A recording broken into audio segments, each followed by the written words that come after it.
अब सुनेंगे कार्तिक में दान कथा। कार्तिक महीने में अन्न दान के अलावा केला और आंवले का दान करना चाहिए।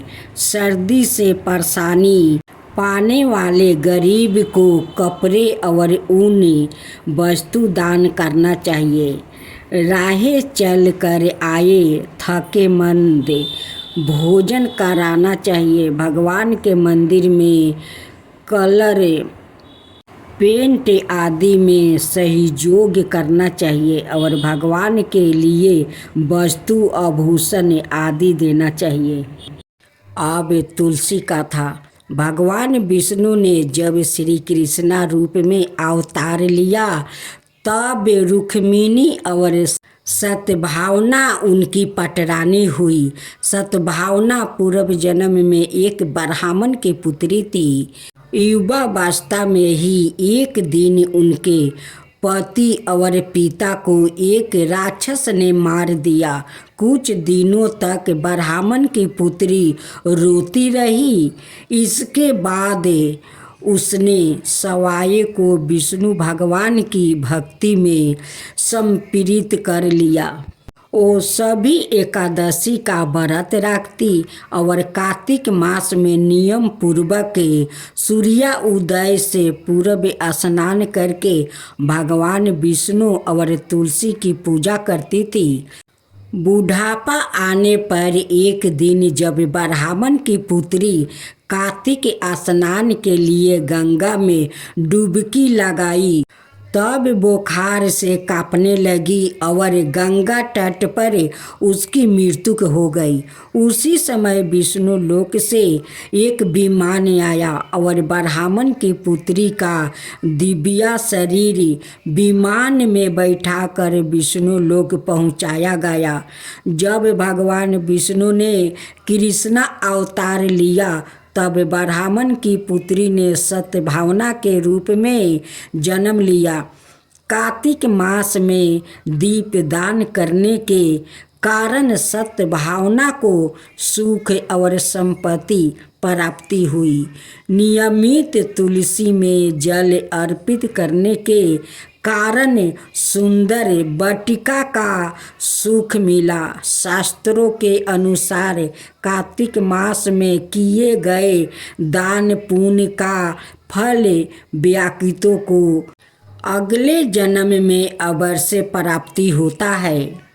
गुणवती नाम की स्त्री ने कार्तिक मास में मंदिर के द्वार पर तुलसी की एक सुंदर सी वाटिका लगाई।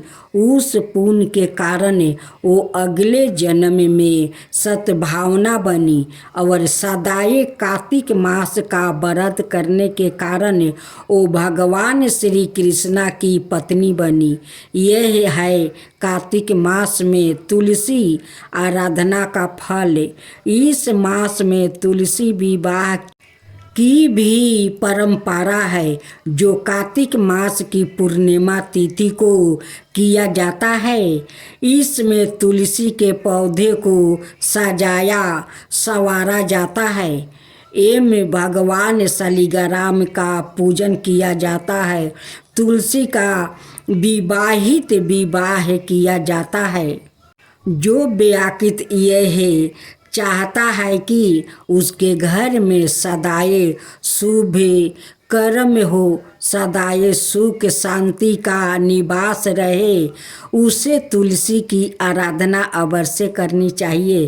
कहते हैं कि जिस घर में शुभ कर्म होता है वहाँ तुलसी हरी भरी रहती है एवं जहाँ अशुभ कर्म होते हैं वहाँ तुलसी कभी भी हरी भरी नहीं रहती है।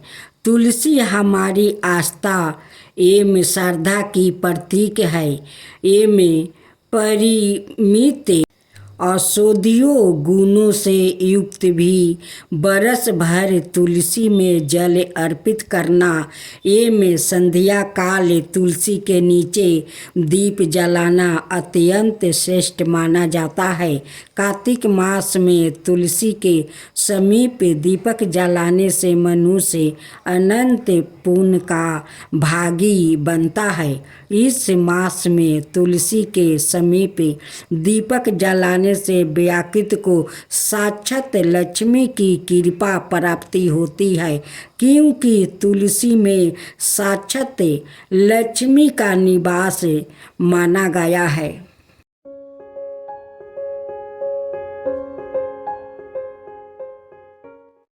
अब आप सुनेंगे राम लक्ष्मण सीता माता की कहानी। भगवान श्री राम लक्ष्मण और सीता जी पिता दशरथ जी की आज्ञा से वनवास जाने लगे। रास्ते में सभी तीर्थ गंगा, यमुना, गोमती नदियों में पितृ दर्पण कर वन में कंदमूल फल फूल खाते हुए वन में अपना समय व्यतीत करने लगे। कार्तिक का महीना आया। एकम का दिन लक्ष्मण जी ने राम जी की आज्ञा से फल फूल लाकर माँ सीता को दिया। तब माँ सीता ने 4 पतल परोसी। तब लक्ष्मण ने पूछा, भाभी माँ, हम 3 हैं, फिर 4 में क्यों परोसा? तब माँ सीता बोली, 1 पतल गौ माता की है। राम जी लक्ष्मण जी गौ माता को पतल परोस दिया। तब राम जी ने पूछा, सीता, आपने खाना शुरू क्यों नहीं किया? तब सीता माँ बोली, मेरी तो राम कथा सुनने का नियम है। राम कथा सुनने के बाद ही मैं फल ग्रहण करूँगी। तब राम जी बोले, मुझे कथा सुना दो। लक्ष्मण जी बोले, मुझे सुना दो। तब माँ सीता बोली, औरत की बात औरतें सुने। आप मेरे पति हो, आप मेरे देवर हो, आपसे कैसे कहूँ? तब लक्ष्मण जी ने सोचा, इस जंगल में कौन औरत मिलेगी? तब लक्ष्मण जी ने अपनी माया से एक नगरी का निर्माण किया। उस नगरी में सब सुख सुविधाओं से युक्त थी। उस नगरी में सब चीज़ें सोने के थी, इसलिए नगरी का नाम सोना नगरी रखा। सभी नगर निवासियों को घमंड हो गया। उस नगरी में कोई गरीब नहीं था। जब सीता जी कुएं पर पानी लेने गई और पनिहारिनों से राम राम किया तो कोई नहीं बोली। थोड़ी देर में एक छोटी सी कन्या आई। सीता जी उसे राम राम बोली और कहा कि बाई, राम कथा सुनोगी क्या? तब वो बोली, मेरे तो घर पर काम है। सीता जी ने कहा, मेरे पति राम और देवर लक्ष्मण भूखे हैं। तब लड़की बोली, मेरी माँ मेरा इंतजार कर रही है। वो लड़की वहाँ से जाने लगी। तब माँ सीता के क्रोध से सारी नगरी साधारण सी हो गई। जब लड़की घर गई तो माँ बोली, बाई, यह क्या हुआ? तब लड़की बोली, मेरे को तो पता नहीं है। वहाँ पर एक साध्वी बैठी थी, मुझे राम कथा सुनने के लिए बोली, पर मैं तो कथा नहीं सुनी। यदि उसने कुछ किया हो तो पता नहीं। तब उसकी माँ ने उसको वापस जाकर कथा सुनने को कहा। लड़की ने वापस जाकर कथा सुनने से मना कर दिया। तब उसकी बहू बोली, आपकी आज्ञा हो तो मैं कहानी सुनकर आती हूँ। जब बहू कुएं पर गई तो पानी भरे और खाली करे। तब सीता जी ने कहा, आपके घर पर कुछ काम नहीं है क्या?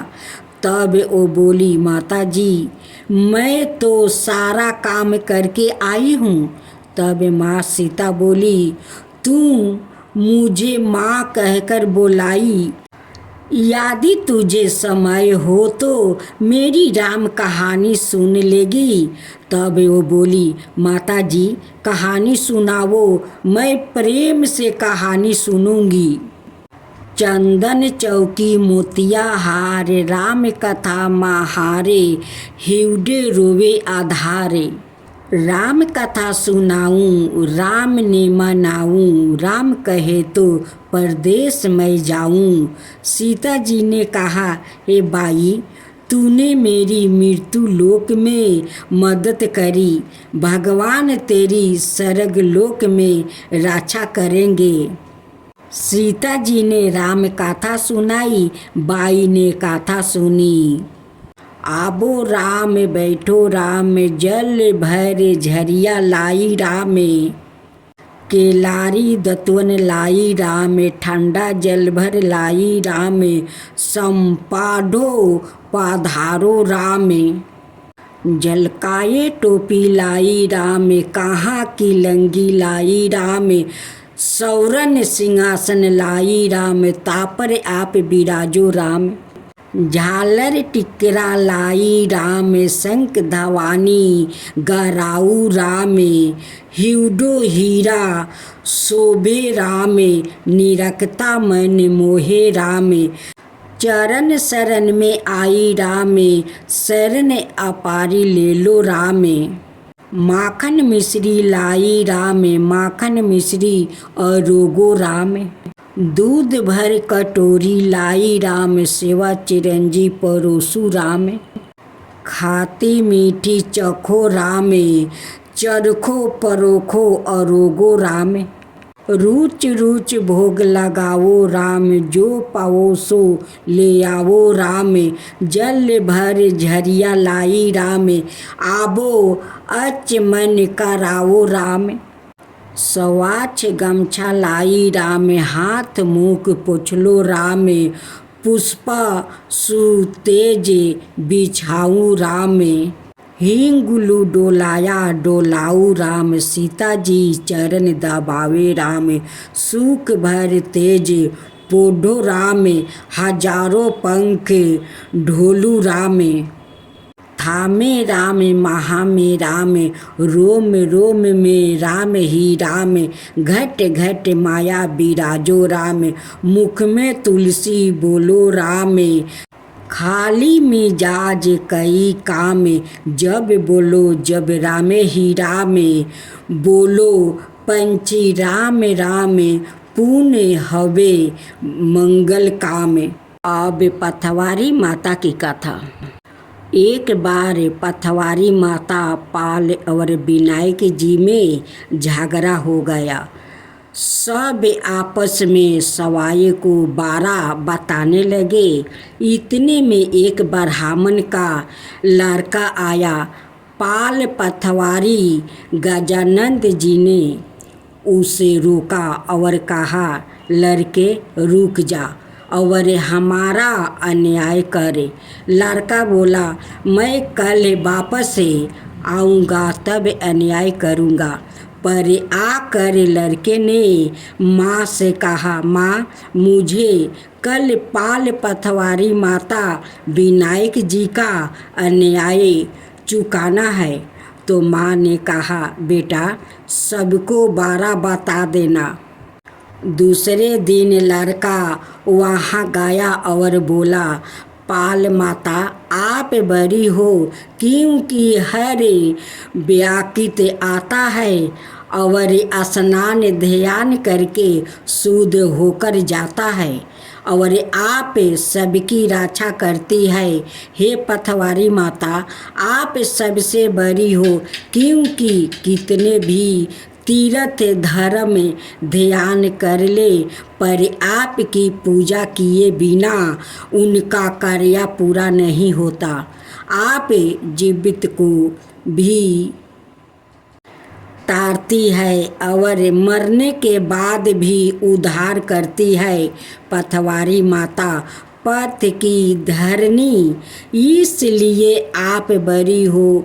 अब विनायक जी से लड़का बोला, सबसे पहले शुभ काम में आपको ही माना जाता है। आपको ध्यान बिना कोई काम सीधे नहीं होता है, इसलिए आप बड़े हो। पाल माता, पथवारी माता, विनायक जी भगवान लड़के की चतुराई से प्रसन्न हो गए और बोले, लड़के तुमने तो हम सबको ही बारा कर दिया, उसको सुखी रहने का आशीर्वाद दे दिया और जय के दाने उसके अंगेछ में डाल दिया। लड़का सोचने लगा, ये तो घाटे का सौदा रहा, सारा दिन खराब करे अन्याय किया और इतने से जौ मिले। उदास मन से घर आकर अंगोछा एक कोने में डाल दिया। माँ ने अंगोछा उठाया तो उसमें से हीरे मोती बिखरे गया। तो माँ बोली, बेटा अन्याय करके क्या लाया है? लड़का बोला, माँ कोने में जो पारा देख लो। माँ वहाँ गई, देखा हीरे मोती का ढेर लगा है, हीरे मोती जगमगा रहा है। माँ अत्यधिक प्रसन्न हो गई। माँ ने बेटे को बुलाया और कहा, बेटा आज तो पाल माता, पथवारी माता, विनायक जी भगवान आज तो हम पर प्रसन्न हुए हैं। माँ बेटे बहुत प्रसन्न हुआ। हे भगवान, जैसा पाल माता, पथवारी माता, विनायक जी भगवान ने लड़के को दिया, वैसा ही सबको देना। कहानी कहने वाले, सुनने वाले, हुंकार भरने वालों को सुख समृद्धि धन धनाए देना।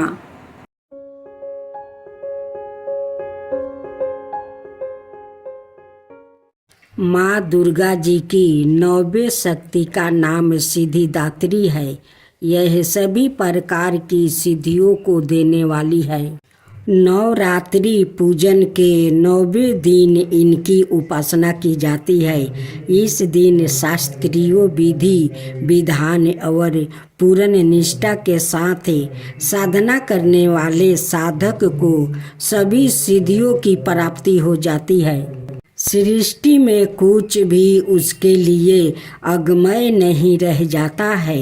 ब्रह्मांड पर पूर्ण विजय प्राप्ति करने की समर्थ उसमें आ जाती है।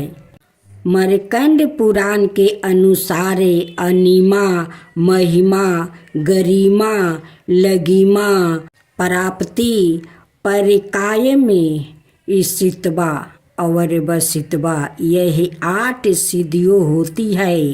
ब्रह्म पुराण में श्री कृष्ण जन्म खंड में यह संख्याएं 18 बताई गई है।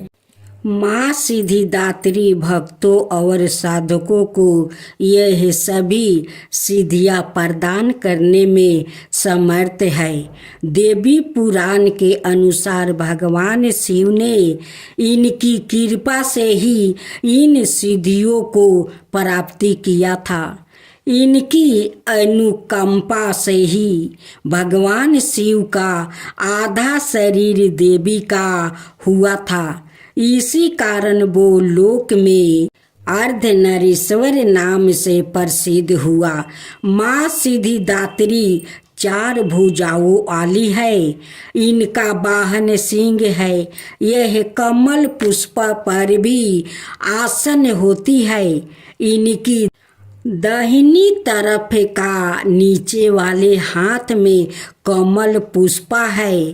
प्रत्येक मनुष्य का यह कर्तव्य है कि वो माँ सिद्धिदात्री की कृपा प्राप्ति करने का निरंतर प्रयत्न करे।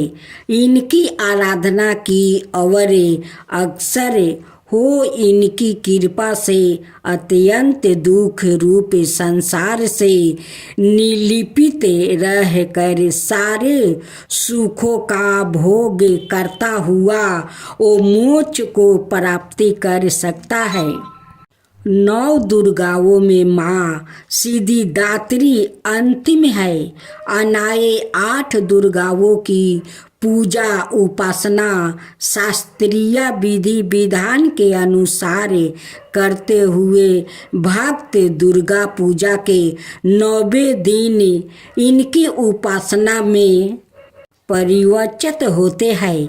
इन सिद्धिदात्री माँ की उपासना पूर्ण कर लेने के बाद भक्तों और साधकों की लौकिक परलौकिक सभी प्रकार की मनोकामनाओं की पूर्ति हो जाती है। सिद्धिदात्री माँ का कृपा पात्र भक्त के भीतर कोई ऐसी कामना शेष बचती ही नहीं है जिसे वो पूर्ण करना चाहे। वो सभी सांसारिक इच्छाओं आवश्यकताओं और अस्पीराओं से ऊपर उठकर मानसिक रूप से माँ भगवती के दिव्य लोक में विचरण करता हुआ उनके कृपा रस पीयूष का निरंतर पान करता हुआ विषय भोग शून्य हो जाता है। माँ भगवती का परम सानिध्य ही उसका सबर हो जाता है। इस परम पद को पाने के बाद उसे अन्याय किसी भी वस्तु की आवश्यकता नहीं रह जाती है। माँ का चरणों का यह सान्निध्य प्राप्ति करने के लिए हमें निरंतर नियम निष्ठा रह कर उनकी उपासना करनी चाहिए। माँ भगवती का स्मरण ध्यान पूजन हमें इस संसार की अस्थिरता का बोध करते हुए मानसिक परम शांतिदायक अमृत पद की ओर ले जाने वाला है। इनकी आराधना से जातक को अनिमा लगिमा प्राप्ति परकाय में महिमा ईशितवा सबर कामा बसहिता दूर हो जाता है। श्रवण परिकामा परवेश वाक्य सीधे अमर्तव्य भावना सीधी आदि समस्त सिद्धियों 9 निधियों की प्राप्ति होती है। आज के युग में इतना कठिन तप तो कोई नहीं कर सकता, लेकिन अपनी शक्ति अनुसार जप तप पूजा अर्चना कर कुछ तो माँ की कृपा का पात्र बनता ही है। प्रत्येक सबर साधारण के लिए आराधना योग ये है। श्लोक सरल और स्पष्ट है। माँ जगदम्बे की भक्ति पाने के लिए इसे कंठस्थ कर नवरात्रि में 9वीं के दिन इसका जप करना चाहिए। यह देवी भूतेषु माँ सिद्धिदात्री रूपेण संतिष्ठा। नमस्ते नमस्ते नमस्ते नमो नम। अर्थ है माँ सर्वत्र विराजमान और माँ सिद्धिदात्री के रूप में प्रसिद्ध अम्बे आपको मेरा बार बार प्रणाम है। यह है मैं आपको बार बार प्रणाम करता हूँ। हे माँ, मुझे अपनी कृपा का पात्र बनाओ।